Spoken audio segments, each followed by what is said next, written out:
ఒకప్పుడు రాయలసీమ కేంద్ర బిందువు అయిన కర్నూలు జిల్లా పత్తికొండ సమీప ప్రాంతాల్లో రతనాలను రాసులుగా పోసి అమ్మేవారని చారిత్రకమైనటువంటి నానుడి కలదు. జొన్నగిరి సమీప ప్రాంతాలలో తొలకరి చిరుజల్లులు కురిశాయంటే చాలు పబ్లిక్తో సందడిగా మారుతూ ఉంటుంది. జొన్నగిరి సమీప ప్రాంతాలలో వజ్రాల వేట కొనసాగిస్తున్నటువంటి పబ్లిక్ ఏమనుకుంటున్నారు? గతంలో చారిత్రకంగా ఈ ప్రాంతంలో వజ్రాలు లభ్యమవుతున్నాయా అంటే అవుననే సమాధానమే వినిపిస్తుంది. ఈ ప్రాంతంలో ఉన్నటువంటి వజ్రాల యొక్క ప్రత్యేకతలు ఏంటో అక్కడికి వెళ్ళి బిగ్ టీవీ గ్రౌండ్ రిపోర్ట్ ద్వారా చూద్దాం.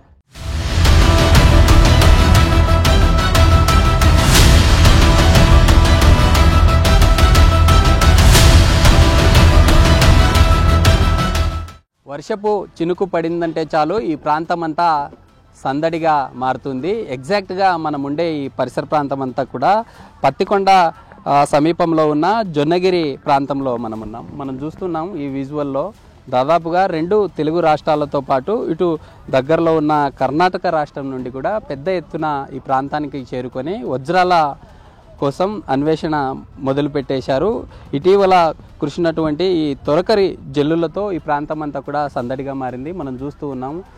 ఈ ప్రాంతంలో ఉదయం నుండి సాయంత్రం వరకు తమ ఫ్యామిలీతో కావచ్చు లేదా ఫ్రెండ్స్తో పెద్ద ఎత్తున ఇటు మహిళలు కావచ్చు పురుషులు పెద్ద ఎత్తున ఇక్కడికి వచ్చి తమ యొక్క అదృష్టాన్ని పరీక్షించుకుంటున్నటువంటి విజువల్ మనం చూస్తున్నాం. అయితే ఇక్కడికి వచ్చే ఈ వజ్రాల కోసం వచ్చే వారంతా కూడా ఇక్కడే స్టే చేస్తూ ఇక్కడే వంటలు చేసుకుంటున్నటువంటి విజువల్ని కూడా మనం చూస్తున్నాం. ప్లేస్కు వచ్చి వజ్రాల కోసం అన్వేషిస్తున్న సమయంలో ఇటు స్థానికంగా దగ్గరలో ఉండే గ్రామాల వారితో పాటు నాన్ లోకల్ నుండి కూడా పెద్ద ఎత్తున ఇక్కడికి వచ్చి ఈ వంటల్ని తయారు చేసుకొని ఇక్కడ భోంచేస్తున్నటువంటి వారు కూడా కొంతమంది ఉన్నారు. వారితో మాట్లాడదాం. అక్కడ చెప్పండి, మీరు ఎక్కడి నుండి వచ్చారు? అంటే గతంలో మీ వాళ్ళకి ఏమన్నా దొరికాయి ఇక్కడ? లేదండి, మేము ఇప్పుడే వచ్చాము. ఎక్కడి నుండి వచ్చారు? విజయవాడ నుంచి వచ్చాం. ప్రతి సంవత్సరం వస్తుంటారా? ఇది 2వ సంవత్సరం. ఎప్పుడో దొరకపోదా అని వస్తున్నాం అంతే. అదృష్టం గతంలో పరీక్షించినటువంటి సమయంలో ఈ వజ్రాలు ఏమన్నా దొరికాయా మరి మీ సమీప వారికి కానీ మీకు కానీ? లేదు, మాకు తెలియదు. అందరూ అనుకుంటే టీవీలో చూసి వచ్చేసాం మేము అంతే. ఇది ఈ ప్రాంతంలో అంతా జాతరను తలపిస్తుంది. దాదాపు గత సంవత్సరాలుగా ఇక్కడ ఉండే ఈ వజ్రాల కోసం అన్వేషిస్తున్నటువంటి పరిస్థితి మనం చూస్తూ ఉన్నాం.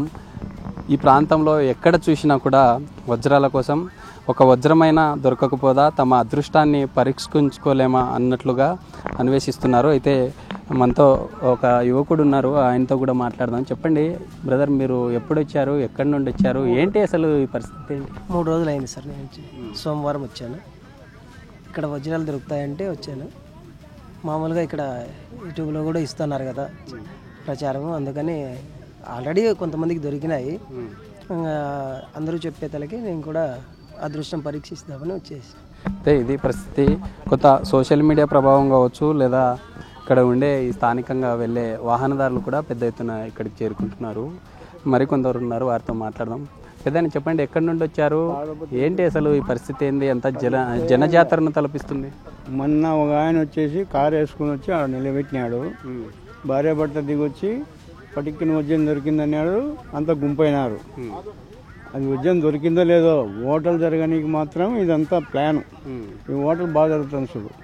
వజ్రం అంతే చూపిలే ఏమో, ఊరికి సెల్లో చూపించి కారెక్కి 18 లక్షలు అడుగుతున్నారని చెప్పాడు. ఎవరికైనా ఆశ దొరుకుతుందేమో అని వచ్చినాం అంతే. ఇదంతా దీంట్లో ఒక్కటి కూడా దొరకలేదు ఎవరికే కానీ. ఈ ప్రాంతం కొంత దగ్గరలో ఉంటుంది అంటే గతంలో కూడా వచ్చేవారా మీరు, లేకుంటే ఈ సంవత్సరం వచ్చారు? గతంలో కూడా వచ్చిన నేను కనీసం అంటే 18లో 19లో కూడా వచ్చిన. 18, 19 వచ్చిన, 23లో కూడా వచ్చిన. మొత్తం తిరిగినా ఈ సర్వండ్ ఏరియా అంతా ఏడ దొరకలే. బండి వేసుకొని వచ్చిన మొత్తం తిరిగిన. మొత్తం ఎక్కడ పెరవలి. ఈ దొరికిన వజ్రాలను ఏ విధంగా ఏజెంట్లకు ఎలా తెలుస్తుంది? ఏజెంట్లు కూడా ఇక్కడే దగ్గరలో ఉంటారా? ఉంటారు. వాళ్ళు కూడా మన ఇది ఇచ్చిపోతున్నారు కార్డులు. ఏదైనా దొరికితే మాకు వాట్సాప్ పెట్టండి, వజ్రం అయితే ఓకే, లేదంటే లేదని చెప్తాను, నో అని పెడతాడు. వజ్రం అయితే మీరు ఎక్కడ ఉన్నారని ఫోన్ చేస్తానంట, లేదంటే నో అని పెడతాడు. వాట్సాప్ పెట్టాలి వాళ్ళకు. కార్డులు ఇచ్చినారు, కార్డు కూడా ఇంటికాడ పెట్టొచ్చినాను. ఇది పరిస్థితి. ఈ ప్రాంతంలో గతంలో చారిత్రకంగా అశోకుడి సామ్రాజ్యం ఈ ప్రాంతంలోనే స్థాపించబడింది. గతంలో ఈ ప్రాంతంలో రతనాలను రాసులుగా కూడా పోసి అమ్మేవారని చారిత్రకమైనటువంటి నానుడి కలదు. దాంతోపాటు ఈ ప్రాంతంలో గతంలో ఏదైతే ఈ చారిత్రకంగా ఈ పంట పొలాల్లో పంటలకు బదులుగా వజ్రాలు ఈ ప్రాంతాల్లో లభ్యమవుతాయి అనేటటువంటి ఈ నానుడైతే కలదు. అయితే మనతో కొంతమంది ఉన్నారు, వారితో కూడా మాట్లాడదాం. బ్రదర్ చెప్పండి, మీరు ఎక్కడి నుండి వచ్చారు? మాది ఆదోనండి ఆదో నుంచి వచ్చాము. అయితే ఇక అందరూ కూడా వజ్రాలు కోసం వేట కోసం వస్తున్నారు, మేము అదే అట్లనే వచ్చాము. చాలా రోజులు వెతుకుతా ఉన్నాం, కానీ ప్రస్తుతానికైతే మాకు కొన్ని దొరికినాయి, లభ్యమైన మాకు కూడా. సో దొరికిన వాటిలో కొంచెం ఇక్కడ ఉన్న దాంట్లో కొంచెం అవ్వలేదన్నారు, చూసాము మేము కూడా. చాలా రోజులు వెతుకుతున్నా కానీ ఇంతవరకు అయితే దొరకలేదన్న మాకు కూడా.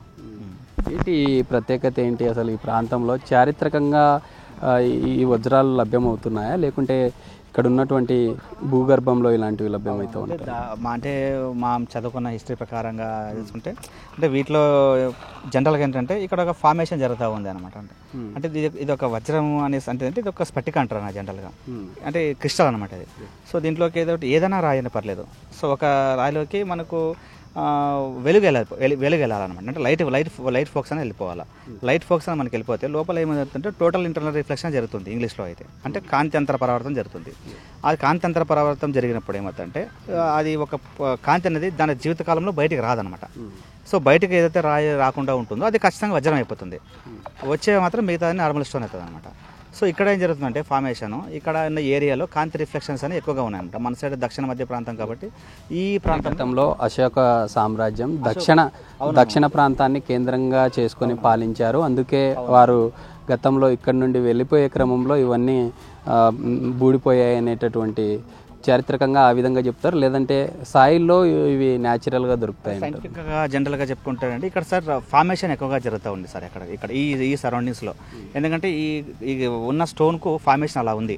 అంటే ఏదైతే ఒక రాయి ఉందో అందులో కాంతి వెళ్ళినప్పుడు మాత్రమే రిఫ్లెక్షన్ జరిగే ఛాన్స్ ఉంది. కాబట్టి ఈ సైడ్ ఉన్నది మన సైడ్ ఉన్నదానికి ఏరియాగా ఛాన్స్ అయితే ఉంది. ఇంకో విషయం అంటే మీరు అన్నట్టుగా అశోకుడు అంటే దాదాపు మన దక్షిణ భారతదేశంలోనే అశోకుడు మన సైడ్ వచ్చినాడు. ఇక ఎక్కడ దక్షిణ భారతదేశంలో ఎక్కడ లేదు. అంటే ఎగ్జాంపుల్ కంటే జొన్నగిరి, అక్కడ రాజుల మందగిరి. ఆయన ఎప్పుడు దాదాపు 16th సెంచరీలోనే వచ్చాడు మన సైడ్, అంత తప్ప వెళ్ళలేదు. సో అప్పుడు జనరల్గా హిస్టరీ ప్రకారం తీసుకుంటే ఆ విధంగా ఉంది. సో మన సైంటిఫిక్ ప్రకారంగా తీసుకుంటే ఈ ఫార్మేషన్ ఎక్కువగా జరుగుతూ ఉంది. అంటే ఈ స్టోన్స్కు ఇక్కడ ఈ ప్రాంతంలో మాత్రమే ఫార్మేషన్ జరుగుతూ ఉంది. అంటే ఇక్కడ ఉండే ఏజెంట్స్ వీటిని ఎలా ఐడెంటిఫై చేయాలి? ఇప్పుడు న్యాచురల్గా మనం చూసే ఈ స్టోను కొంత మెరుస్తున్నట్లుంది, అంటే ఎలా ఐడెంటిఫై మెరుపు అనేది కాదండి. జనరల్గా వచ్చేసి ఒక రాయి వచ్చేసి జనరల్గా అది ఎన్ని రకాలుగానే మెరచొచ్చు. సో కానీ ఇది బ్రేక్ అవ్వకూడదు. డైమండ్ అనేది లైఫ్ లాంగ్ బ్రేక్ అవ్వదండి. సో ఇట్స్ కంప్లీట్లీ అన్బ్రేకబుల్ అనమాట. సో ఒక రాయిని మనం ఇంకొక రాయితో పగలగొడితే ఇది బ్రేక్ అవుతుంది. సో డైమండ్ మాత్రం బ్రేక్ అవ్వదు, ఆ లైఫ్లో బ్రేక్ అవ్వదు అది. సో ఎందుకంటే దాంట్లో లోపల కాంతి అనేది వెళ్ళి ఉంటుంది కాబట్టి కాంతి అనేది ప్రతి ఒక్క అణువును బంధించబడి ఉంటుంది అనమాట. అంత స్ట్రాంగ్గా ఉంటుంది. ఒక డైమండ్ ఇంకొక డైమండ్ కోయగలదు కూడా. సో మనం అంటాం ఒక డైమండ్ ఇంకో డైమండ్ పగలగొడుతుంది. మన పాతకాలంలో కూడా వజ్రాన్ని ఇంకో వజ్రంతో కోయగలమంటాం కదండి. సో వేరే రాయి మాత్రం ఛాన్స్ లేదు, అది పగిలిందంటే మాత్రం రాదనమాట. ఇక్కడున్న వాళ్ళు ఏం చెప్తారు అంటే ఇక్కడ మామూలు వాళ్ళు కొన్ని టెస్టులు చేస్తూ ఉన్నారనమాట. అంటే జనరల్గా వచ్చేసి హార్డ్నెస్ టెస్ట్ చేస్తాం డైమండ్కి మాత్రం. అది మోర్ దాన్ 8 ఉంటుంది అనుకోండి. సో అప్పుడు ఏమవుతుందంటే ఇట్స్ బికమ్ టు డైమండ్ అంతే. అంటే అక్కడ కూడా అది డైమండ్ కావడానికి ఛాన్స్ అయితే ఉండదు. అది జస్ట్ ఒక రెఫరెన్స్గా తీసుకుంటాం. దాని తర్వాత మనం డైమండ్ అనడానికి మళ్ళీ నెంబర్ ఆఫ్ టెస్టులు చేయాలి. సో నెంబర్ ఆఫ్ టెస్ట్ చేసిన తర్వాత దాంట్లో మనకు దీంట్లో ఎన్ని సెంట్స్ వస్తాయో మనకి ఇంపార్టెంట్. సెంట్స్ ప్రకారం తీసుకుంటామండి. యాక్చువల్గా మనం ఒక 100 సెంట్స్ వస్తాయి ఒక డైమండ్కు. సో మనం ఒక క్యారెట్గా తీసుకుంటాం. 100 సెంట్స్ ఉంటే ఒక క్యారెట్గా తీసుకుంటాం అనమాట డైమండ్స్ మాత్రం. సో ఇక్కడున్న స్టోన్స్కి అయితే వాళ్ళన్నీ చెక్ చేస్తున్నారు, కానీ సో ప్రస్తుతానికి అయితే మాకైతే డైమండ్స్ దొరకలేదు ఇంతవరకు. సో సర్చింగ్లోనే ఉన్నామండి మేము. అంటే ఎంతమంది మీ ఫ్రెండ్స్ అందరు వచ్చారా? మీ ఫ్రెండ్స్ అంతా వచ్చి గతంలో కూడా అలా ఫ్రెండ్స్తో వచ్చి అలా ఎంజాయ్ చేస్తూ యొక్క వజ్రాలను అన్వేషిస్తూ ఉన్నారా, లేకుంటే ఈ పబ్లిక్ని చూడడం కోసం? లేదండి, జనరల్గా అంటే సో ఫస్ట్ స్టార్టింగ్లో మాకు కూడా తెలియదు కాబట్టి చాలామంది ఈ ప్రాంతానికి వచ్చేవాళ్ళు కదా. సో మేము కూడా తెలుసుకోవాలనే వచ్చాము. తదనంతరం వాళ్ళతో పాటు మేము కూడా సరే ఇదో మా వరకు మేము కూడా ఒక అదృష్టాన్ని పరీక్షించుకున్నాము. వాళ్ళతో పాటు మేము కూడా ప్రయత్నం చేస్తూ ఉన్నాం ప్రస్తుతానికి అయితే. సో మా ఆద నుండి వచ్చామండి. మా వాళ్ళు చాలామంది ఫ్రెండ్స్ వచ్చాము మేము కూడా. సో అందులో వీళ్ళతో పాటు మేము చూద్దామని వచ్చాము, అంతే, ఏం లేదు, సర్చింగ్కి వస్తామని.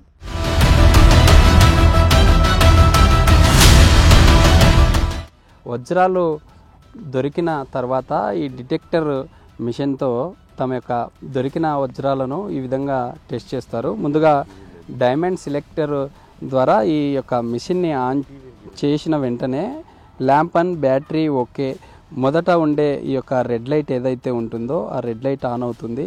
తర్వాత ఒక 1 మినిట్ గ్యాప్లో మరో ల్యాంప్ ఆన్ రెడీ ఓకే అని పడిన తర్వాత ఈ యొక్క డిటెక్టర్ను తీసుకొని ఇక్కడ బ్యాక్ సైడ్ ఉన్నటువంటి ఈ ఎర్తింగ్ పార్ట్ ఏదైతే ఉంటుందో ఇందులో మన యొక్క వేలును టచ్ చేస్తూ ఇక్కడ ఉండే డైమండ్ను మనం డైమండ్ మీద ఈ విధంగా పెట్టడం ద్వారా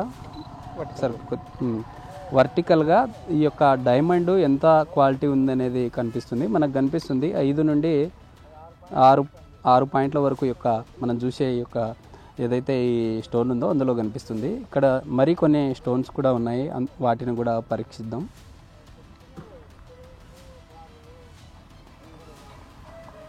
మనం చూస్తున్న ఈ స్టోన్ కూడా దాదాపు 7 పాయింట్స్ వరకు ఉంది. అంటే మనం చూసే ఈ యొక్క డిటెక్టర్ ఏదైతే ఉంటుందో డైమండ్ సెలెక్టర్ దాదాపు 8 పాయింట్స్ క్రాస్ అయినటువంటి స్టోన్స్ ఏవైతే ఉంటాయో ఈ యొక్క స్టోన్స్ని డైమండ్గా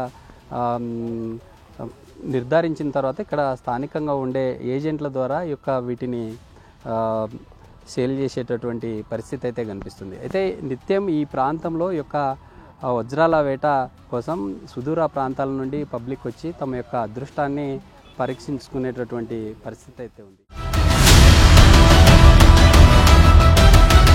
మనం చూస్తున్నాం ఇదంతా వాళ్ళు ఎక్కడైతే ఈ వజ్రాల కోసం అన్వేషిస్తూ ఉన్నారో ఆ ప్రాంతంలోనే వారు తెచ్చుకున్న ఈ యొక్క క్యారెట్స్ ఇక్కడే తింటున్నటువంటి విజువల్స్ మనం చూస్తున్నాం.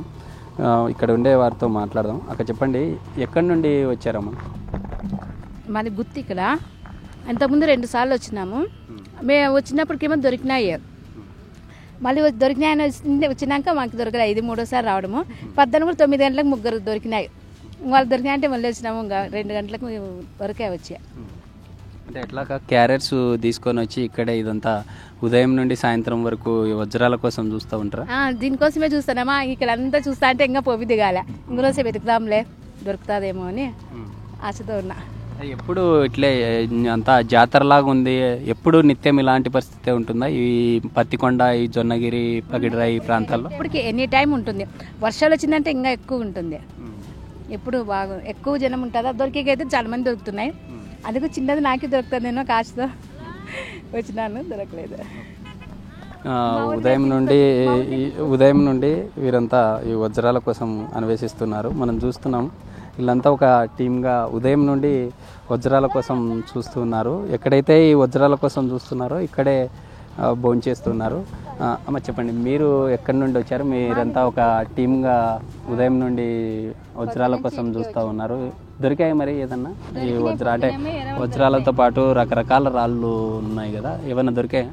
3 దొరికినాయి. దొరికేకేమో ఇంకా మా పిల్లడు ఫోన్ చేస్తే ఇంకా మేము కూడా వచ్చినామా. మా ఎదురుగా కూడా 2 దొరికింది. ఇంకా మాకేమో దొరుకుతాయి. మేము కూడా ప్రెగ్నెన్సీ చేస్తున్నాము. సంవత్సరం వస్తున్నాం. 2 సంవత్సరాలు అయింది రాబట్టి. ఇంకే మాకేమో ఇంతవరకు దొరకలే. అగ్గో ఈ సూది ముక్కరాలు దొరుకుతున్నాయి మాకు, అంతే. అంతకుమించి ఏం దొరకలే. ఇది ఉదయం నుండి వీళ్ళంతా ఈ ప్రాంతంలో ఈ జొన్నగిరి సమీపంలో ఈ పంట పొలాల్లో వజ్రాల కోసం అన్వేషిస్తున్నారు. వీరు తెచ్చుకున్న క్యారియర్ ఈ ఫుడ్ అంతా కూడా ఎక్కడైతే వజ్రాల కోసం అన్వేషిస్తున్నారో అక్కడే భోంచేస్తున్నారు. బ్రదర్ చెప్పండి, అంటే మీకు దగ్గరలో ఉంటుంది ఈ ప్రాంతము, ప్రతి ఇయర్ వస్తుంటారా? ప్రతి ఇయర్ వస్తాము. ఖచ్చితంగా ట్రై చేస్తాము. ఏదో దొరుకుతుంది అనే ఆశతోనే చూస్తూ ఉన్నాము. కానీ మనకి ఆ దేవుడు సహకరించడం లేదు ఇప్పుడు ప్రస్తుతానికైతే. యాదో ఒకరోజు మాకే వస్తుంది, దొరుకుతుంది ఆశతో వెతుకుతూ ఉన్నాం. క్యారెట్లు తెచ్చుకుంటున్నాం. పనులకు పోవడం లేదు ఇప్పుడు.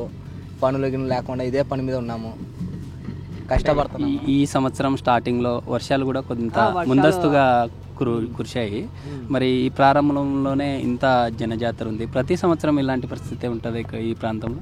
ప్రతి సంవత్సరం వాన పడింది అంటే ఇక్కడంతా చుట్టూ జనాలే, ఇంకా అంతా జాతరే. ఇంకా జనాలు అయితే చాలా భారీగా వస్తున్నారు.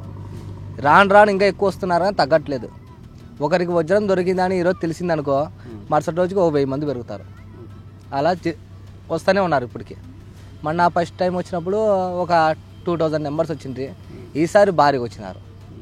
ఈసారి ఎంత లేదన్నా ఇక్కడ అక్కడ ముందర ఇంకా దగ్గర 4-5,000 నెంబర్స్ వచ్చింటారు. కానీ ఎవరు దొరుకుతుందంటే మనం చెప్పలేం కదా, అది లక్. అది మనం తొక్కిపోయిన దాన్నే వాడు ఏరవాడు తీసుకుంటే అది వజ్రం. అది వాని అదృష్టం, మన దురదృష్టం అంతే. అట్లా మీరేం చూస్తూ ఉంటారు, మీకు దొరకొచ్చాము చెప్పలేం కదా. ఎవరు జాతకంలో మీ ఇంటి సమీపంలో ఉండే వాళ్ళకి అట్లా ఏదన్నా గతంలో ఏమన్నా దొరికే అంటే ఎట్లా ఐడెంటిఫై చేస్తారు? ఇక్కడ ఉండే ఈ వజ్రాలు ఏదన్నా డిఫరెంట్గా ఉండే ఈ స్టోన్స్ కనిపిస్తూ ఉంటాయి, వాటిని ఎలా ఐడెంటిఫై చేస్తారు? అంటే అప్పుడే వజ్రం అంటూ ఇప్పుడు మనము పట్టుకుంటేనే అది నైస్గా ఉంటుంది. వజ్రం లోపల తేనె కలర్ ఉంటుంది.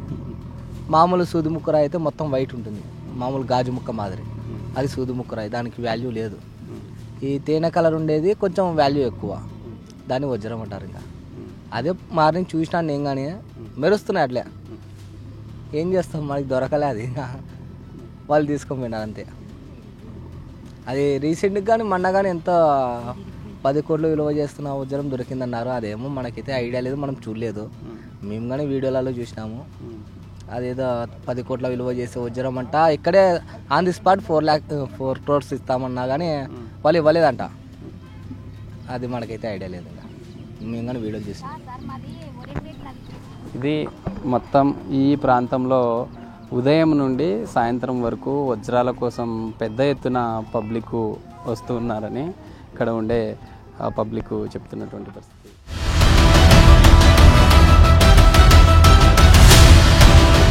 వజ్రాల వేట ప్రతి సంవత్సరం లాగే ఈ సంవత్సరం కొంత తొందరగా యొక్క వజ్రాల కోసం పెద్ద ఎత్తున ఇటు 2 తెలుగు రాష్ట్రాలతో పాటు సుదూర ప్రాంతాల నుండి పెద్ద ఎత్తున వజ్రాల వేట కోసం వచ్చి ఈ ప్రాంతంలోనే మనం చూస్తూ ఉన్నాం.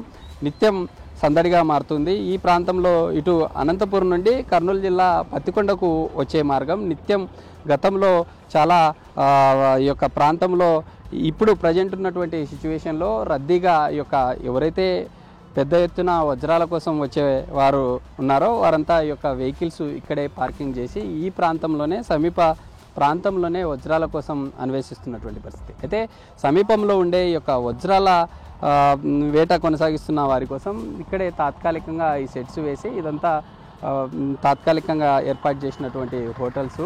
ఈ యొక్క హోటల్స్ యొక్క స్నాక్స్తో పాటు ఈ టీ, ఈ భోజనం కూడా ఇక్కడే అవైలబుల్ పెట్టడంతో తాత్కాలికంగా ఈ సీజన్ ఏదైతే ఈ యొక్క వజ్రాలు పబ్లిక్కి లభిస్తున్నాయి అనేటటువంటి గతంలో ఉండే చారిత్రకమైనటువంటి నానుడి కావచ్చు, లేదా తమ యొక్క సమీపంలో ఉండే పబ్లిక్ ఒకరికి వజ్రం దొరికిందంటే చాలు తమ యొక్క అదృష్టాన్ని పరీక్షించుకోవడం కోసం సుదూర ప్రాంతాల నుండి వస్తున్నటువంటి పరిస్థితి.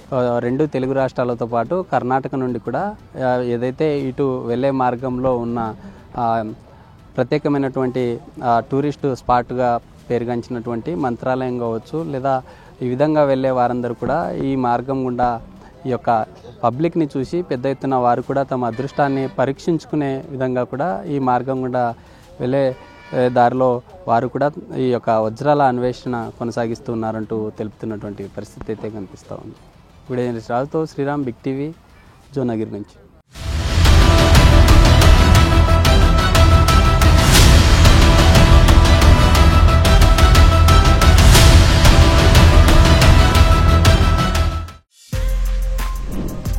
For more videos like this, subscribe Big TV channel.